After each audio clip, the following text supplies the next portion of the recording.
Right, welcome to step 4, everybody, but also welcome to this webinar.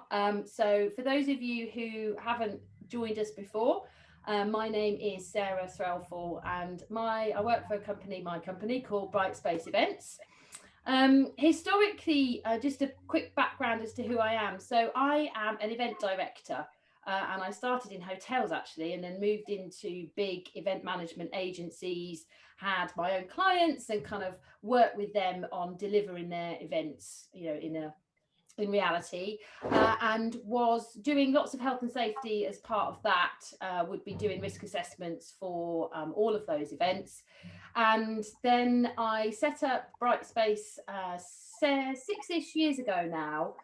So what that meant was I was still doing that. I was still delivering events, and I turned more towards being an event consultant for those agencies, but also for other clients who wanted assistance or advice on how to organise and plan their events. Again, still doing risk assessments, and largely I was doing quite big, complex events. So that was a really good fun time. But also it meant that I could work with lots of different kinds of agencies. So I got to work with smaller companies and with loads of different industries. So I've kind of covered pretty much everything. And until about 6 weeks ago, I'd have said I've done everything apart from pharma, but I am actually now working on a pharma-based event. So I've now even ticked that one off. So at the moment, what I'm doing is I've got a few different things that have happened. I've spent the time in lockdown not doing virtual. It was a decision I made quite early on. Instead, I've been really focused on what happens when we get back to live. And luckily, there was still quite a lot actually happening. There was some car launches. There was quite a lot of filming, big filming sets for virtual events.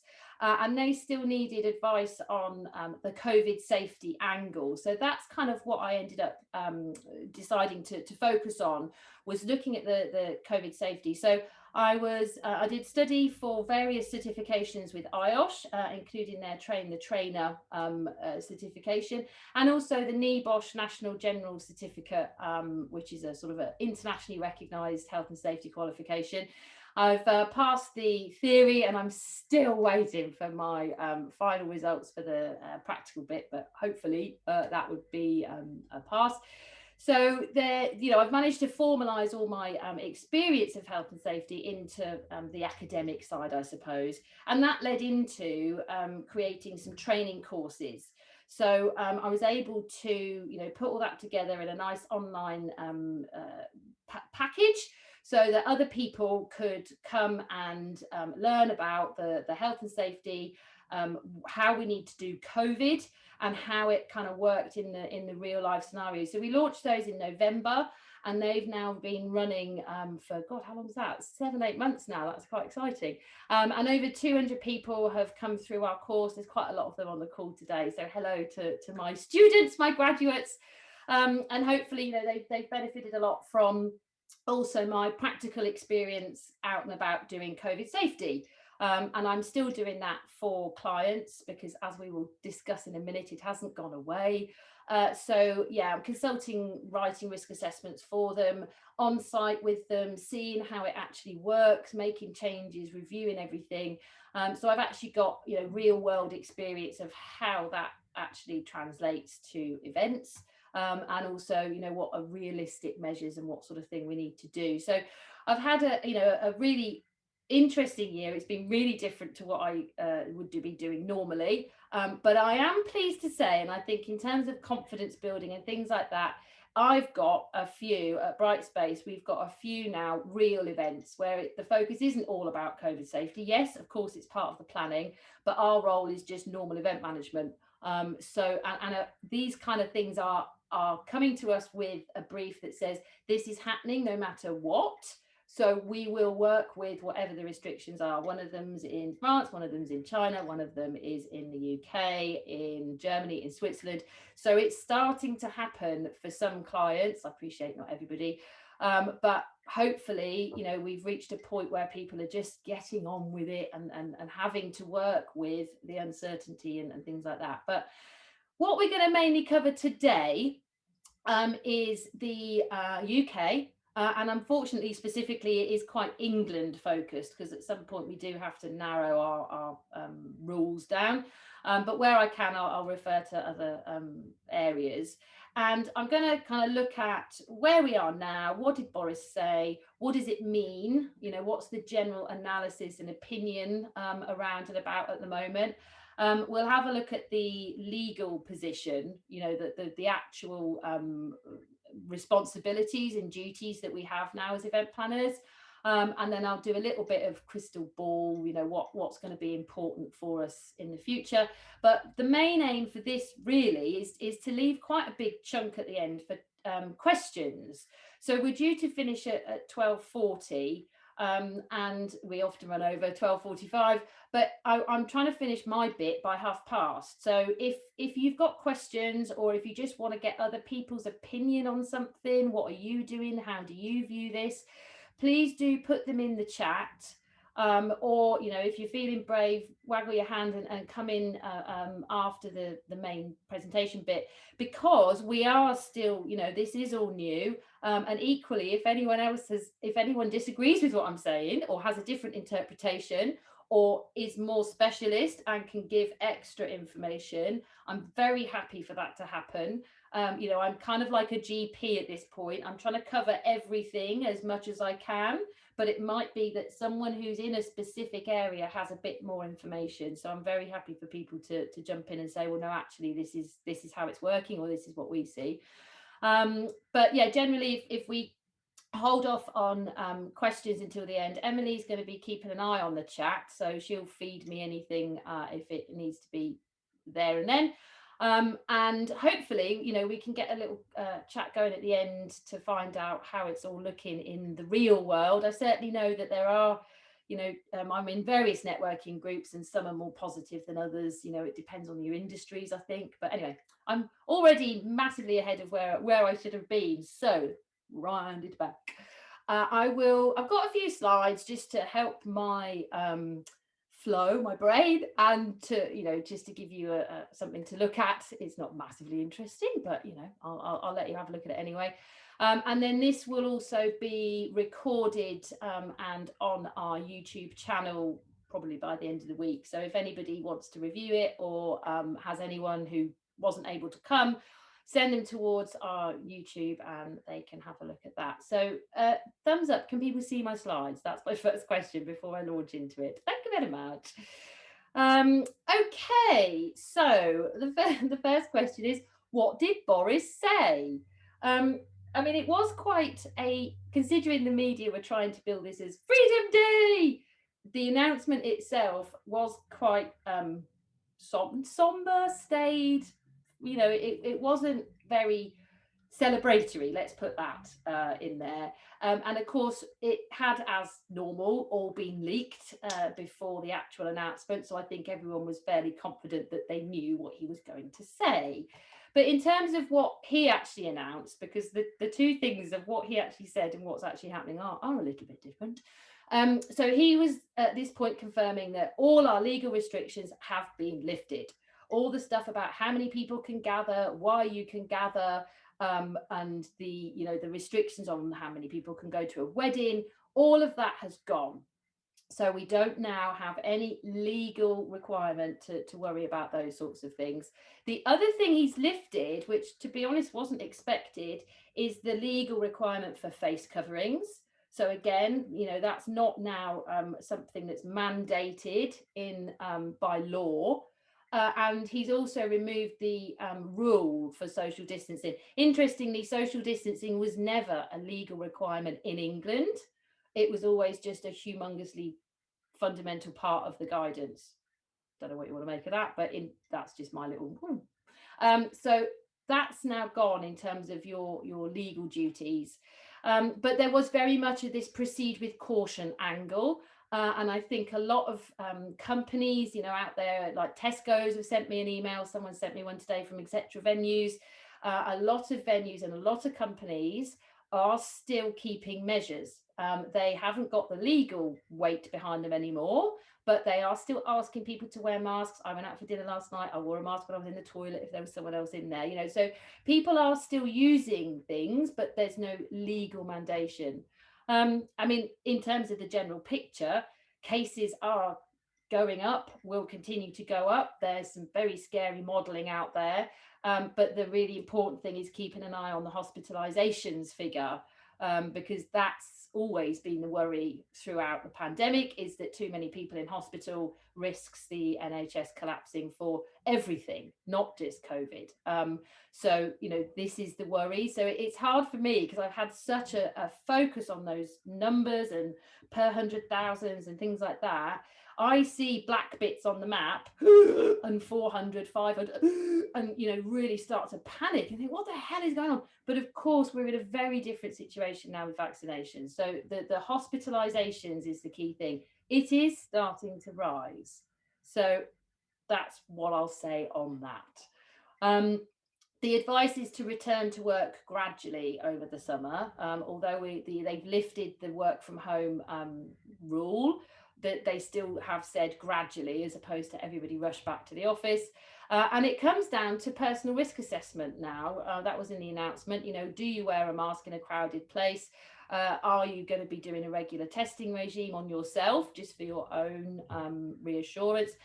You know, and they've talked about keeping distance from people who you know are either very anxious or who you know are vulnerable or unvaccinated. So the shift is to personal risk assessment and not legal requirement.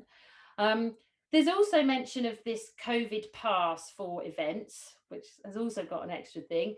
And the fact that, you know, they've suggested at the moment, they've suggested that we should use the COVID pass for events, and they may need to mandate it if people don't take them up on that.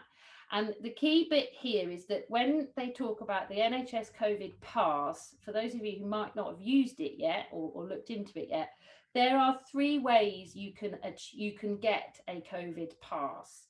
You either can be double vaccinated, you can take a PCR or lateral flow test and get a negative. That will get you a pass. Or you can demonstrate a diagnosed infection within the last 6 months that they think therefore gives you enough immunity that you then get a pass. So there's 3 ways to get a COVID pass, and that's currently what has been talked about for events. The little curveball that came flying in after the event, which was day before yesterday, is the nightclub stuff. So there's been an announcement, but no detail behind it. Oh, what a surprise! There's been an announcement that vaccine certification is going to be needed for nightclubs and other venues where large crowds gather, kicking in September. So the difference here is that there's only one way to get this green light, which is double vaccination. So the massive controversy is that this is, you know, mandating medical procedures on people and is very dictatorial, and it's freedom of liberty and all that sort of stuff. So that there's a lot of concern about this. I think they're using it in the same way France have just done to try and boost the vaccination in younger adults, because they're low, you know, between 18 and 25, it's not where they want it to be. And obviously that's the key market for nightclubs. So I think that's what they're trying to do, is use it as a bit of a stick carrot to boost the vaccination rates. But it has huge, you know, ethical questions. And there is also now this big debate in our industry about what does another venue with large crowds mean. Are they going to put numbers on that? Are they going to set sectors on it? Are they going to say this applies to ticketed events, which is something I've seen? Maybe it's all about public ticketed events and not conferences and that sort of thing. Is it going to be about sporting events? My personal my personal thought would be it's aimed at massive events where you get big gatherings of people forced together, like at Wembley Stadium, like at big sporting matches when people are gathered and coming out in huge crowds, like possibly, you know, you'd have to be getting towards XL is full and you've got everybody in one main auditorium and there's 5,000 people before a conference probably qualifies, but we don't know. So and what's frustrating about all of this is that, you know, we really thought that come this announcement, come step 4, come the guidance being issued, I'd be able to do this and hang up my guidance, you know, hat and hang up my regulations thing and just say, well, this is the situation. But it appears that that's not the case. It's still going to be changing. We're going to keep getting these little tidbits and the U-turns and stuff like that. So we are very much far from the point where we know what's happening. That's what the announcement kind of said. So in terms of how it really affects us and where we are now, the rest of this slide is now just my opinion and what I think, but also, you know, what generally is being discussed on LinkedIn and stuff like that. So it's sort of an industry consensus. Personally, I think the main risk we have to events at the moment is self-isolation. I've been banging on about it since we started training in November, but it's now a really, really serious problem because the case rate is so high and Delta is so transmissible that people are being pinged all over the place. You can be losing your teams, your hotel, your caterers, your clients, your speakers, you know, and I cannot stress enough, you must be planning to protect your key people from being pinged. Keep them apart. Don't put everybody in a room together. Look at their schedules. How can you try and make sure that you've got backups and standbys and things? So self-isolation as a risk now. It's obviously not a safety risk, but it's a huge risk to the actual delivery of your event. The rules change on the 16th of August and double vaccinated people won't have to isolate at the moment. That's what they're saying. So it should get easier as we go into the autumn, but who knows? So the other big risk that we have now as an industry, again, it's not that someone's going to catch COVID and die at your event, or that, you know, a load of people are going to get made ill by coming to your event so much. The real risk is that you get a big media story about 100, you know, about 1,000 cases. There was one in the Netherlands. It was all over the place about, there was this festival and they had 1,000 cases. So if you become, you know, a super spreader event, you know, the media are going to love that. Oh, they'll love that. And your client's name will be all over the papers. So that's our huge risk as well, you know, is that if you've got a client who's a bit, meh, COVID, whatever, no legal requirements, we can do what we want, just make sure you're dropping that in. You know, the main kind of driver now for keeping measures and trying to reduce transmission is not the main driver, I shouldn't say that, but one of the key drivers for those people who might not be sort of as keen on the safety side, it is the financial impact of a PR disaster of having a super spreader, you know, so that's a real risk as well. As I've mentioned, there isn't any specific legislation anymore. It's all about your risk assessment. So how many people can safely fit at your event or safely fit in your venue is up to you to decide. The government won't tell you it's 30 or it's 4,000 anymore. It's up to you to risk assess with your venue and decide what is safe. So that's fun. And the phrasing really in the guidance is that COVID is they don't say just another risk. That's my phrase. COVID is now a hazard that should be included in your normal risk assessment. So it's all going to look a bit more normal, but we still need to do the work that sits behind it in terms of the risk assessment and measures that we've put in place that aren't obvious, like social distancing, but we might decide to, you know, add some. And we might still need mitigations like masks, for example. It depends on your risk assessment. So it's tricky, really, let's put it like that, because as we know, every single event is very, very different, and there's no exception here. Every event has a very, very different COVID risk picture as well. So we've obviously got a situation where international travel is a massive issue, because the uncertainty is causing all sorts of problems. We can work with it. That's what I'm doing with my overseas events. We are doing hybrid, which gives us that flex. We are talking to local teams about being on the ground if other people can't get there. We are having a contingency plan A, B, C, D. So it's doable, but obviously it takes a massive amount of extra work. And client confidence, which is another point, is still, oh, that's the wrong order, sorry, is still an issue with international events. So I don't know, I can't see sort of incentive style travel coming back for a long time. I think it will be travel if you have to, because there's a launch event or something that's really business critical. The other point there that I've missed but fitted more in with that legislation picture where we are now, the one to watch is our local authorities. And again, we've been saying throughout that for slightly larger events, but for events that might not normally have needed you to engage with the local authority, there is possibly a point now where you can ask your venue, do we need to talk to the LA about this? It's quite big or it's quite complicated. The earlier you can do that, the better. Get them on side, get the public health directors on your side and talking to you about your event, particularly if you think you might fall under those large crowds gather banner. There's some regulations that are still in place, and it's about the powers that the local authority have and fines and things like that. And they've been extended now until the end of September. So basically, the local authority do still have the power to come in without any notice, and based on their risk assessment, shut down events.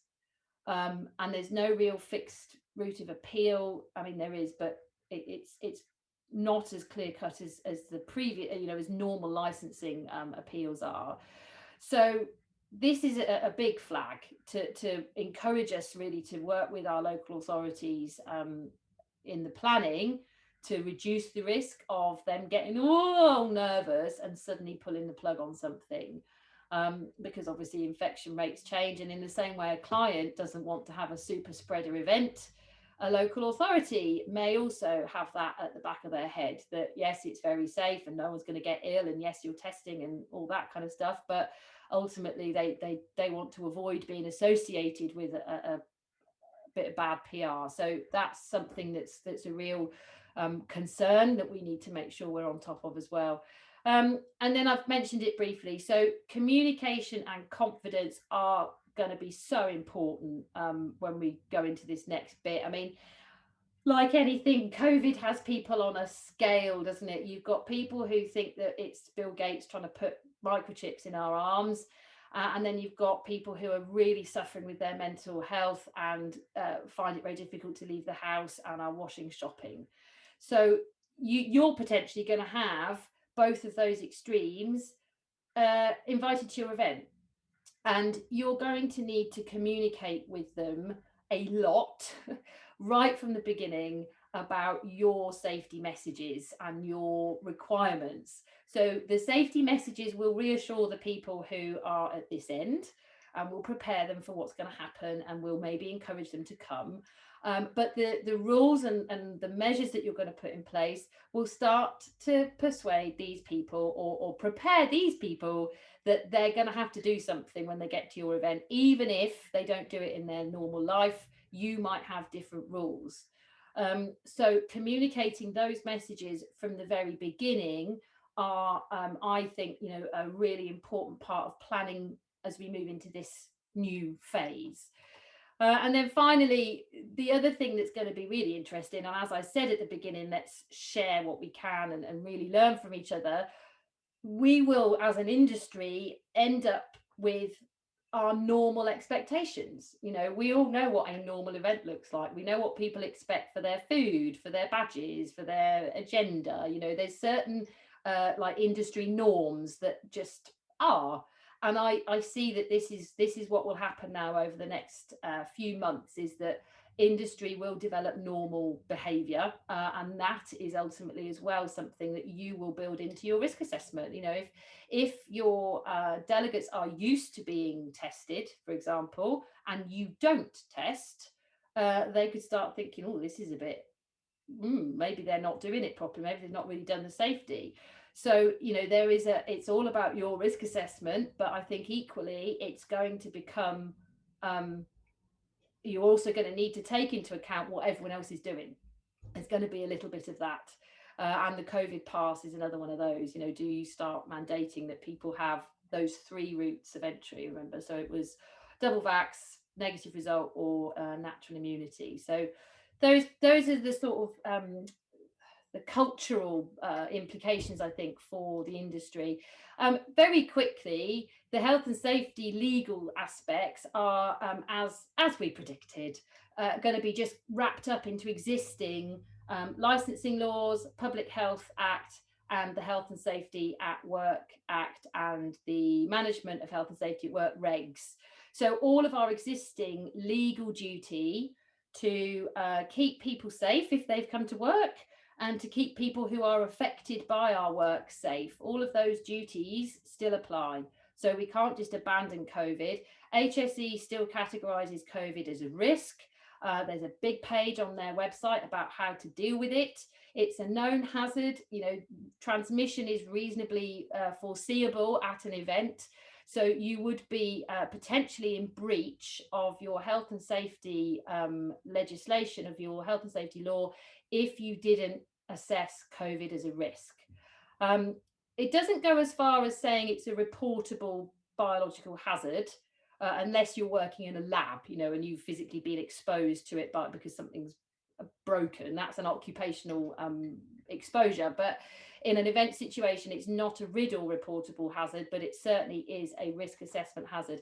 So it's regulation 3, which says you need to conduct a risk assessment for the activity that you're doing, and it's focused on your employees, but it also covers freelancers, contractors, suppliers, you know, anyone who's within your work activity. Really, you need to be making sure you've included their activity in this legislation. As usual, we do have guidance. It took a long time to come out, but we do have some information now from the government about how they expect us to work. And it confirms what we already knew in some aspects, and then it gives us a lot more information in others. So there is now no legal requirement for a specific COVID secure risk assessment. Some people are still doing them separately. We are. But there's no that legal requirement to do a COVID risk assessment has been removed. And the legal framework, as I've just said, returns to the public health and licensing and health and safety. The other thing that's been a big change is they've removed the legal requirement for event planners to gather, test and trace data. So it remains recommended, but it's not a legal requirement anymore for you to know exactly who is at your event at what time and what's their contact details. And the guidance used to be referred to in the legislation. It's not anymore. So guidance now has its normal sort of legal status, which is that it's not legally binding, unless the word must is used, or legal duty, really. So generally speaking, everything that's in the guidance is a recommendation. It's advisory. It's lots of you please consider, we would like you to think about, you know, you should, you could, you might, you may. So they leave a lot of it up to you to feed into your risk assessment, but they do give a lot of information about what sort of things you should maybe consider. As before, there's lots of it as before, and there's also, it's split down into the different industries, so you can kind of home in on the things that are relevant. But as we know, the event industry doesn't fit into a little box, does it? So there's lots of crossover with different guidance that you might need to be aware of, just to make sure that there's nothing in one that needs to affect your event. You know, if you've got entertainers or makeup artists, you know, things that come into your event but are covered under separate guidance. And of course, the thing that hasn't changed is that transmission is still a reasonably foreseeable risk. So we do need to still be doing things to make sure people are reducing that risk wherever possible. So other things to bear in mind for the future is that our ventilation is going to be a really important thing. We're going to need to, you know, interrogate the venues. If you're a venue, you need to check it, test it, improve it ideally, and be able to tell your planners, people coming to you, that, you know, what ventilation system you have in your hotel and what it is. It filtration? Is it a fresh air system? We really need to invest in that. It's a huge plus point from transmission control. There is talk of social distancing and measures coming back in the autumn. I daren't comment on that because it's just so unknown, but it's worth having at the back of your mind, isn't it? An alternative hybrid or an extra space you might be able to flow into. And just keep working together. This needs to be a two-way conversation at all time. Put contingency in your budgets. Flexible terms, unfortunately, still are really important. And make sure you're up to date on that guidance, where it is and how to recognise when stuff has changed, and industry guidance as well. You know, outside of the government guidance, we need to be looking at that. And go to events. If you get invited to networking things or anything that you can attend from a personal perspective, go and see how it's working, you know, and take ideas back from there. The other information and guidance sort of that I can steer you towards is the government, the working safety guidance. We've got industry guidance as well, from various different organisations that we are expecting updates from. Obviously at the moment it's all still focused on step 3. But all of this stuff is listed on my Brightspace Events COVID Info Hub. So if you're not already signed up for that, do go and check it out, because you will then get emails every time something changes. So that's a really useful place to be. So the link's there, which is Brightspace Events, and then find our COVID Secure Hub. The other thing, obviously, is that we run those training courses that I was talking about at the beginning. We also do COVID safe consultancy ourselves, or if you just do if you used us for event management, you'd get a buy one, get one, because you'd get the COVID safety as well as the event management expertise. So we can do lots of things to support you. The training that we've got, it splits into sort of 2 or 3 options as well. So we've got a really detailed course, mostly online, but with a couple of hours live workshop with me, where we really get drilled down into the guidance, really look at those recommendations and talk through actually doing a risk assessment so that you feel comfortable that you can do one. But we've also got a much shorter course. So it's a couple of hours, which is all online, and which is going to be, you know, well, it already is. It's more of an awareness. It's just general COVID safety. We do look at the guidance. We talk about the main, you know, measures that are needed. We will look at a risk assessment and how it could be put together. We just don't do that, you know, group activity and the real nitty gritty. So that's really useful for people who physically don't write risk assessments, but really want to make sure they're aware of what's going on. And with that one, we're updating it at the moment. As you can imagine, we've had quite a lot of work to do to make sure that it reflects our current position. So we're hoping that next week that will be refreshed. All of the courses are updated when we need to.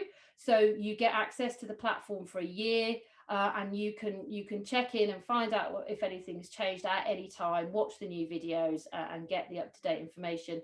So from next week, that online course should be updated. What we'll do for everybody who's on this webinar as well, we're offering a 50% discount on that awareness course. So if there's anyone that you feel needs to be a little bit more educated in your network, You can direct them towards this course. You can pass on the code. You know, it's webinar 50, and then that's going to be valid now until the end of July. So you can buy it whenever you want, and it will just sit there on your account, and then you can do the training whenever you are ready to, whenever you've got an event, whenever you've got a client meeting, you know, so that's available, like I said, until the end of the month. Do go and have a look at that hub. There's the HSE website, there's the industry websites, the .gov.uk. There's lots of really good information out there. And you might also want to join our Back to Live Facebook group, which is what we're hoping will be a place to ask all the questions that hopefully we can look at a couple of them now, about how did you do this? What did you think of that? Did that work? You know, have you got a supplier that you could recommend for this? So that's kind of the official content done.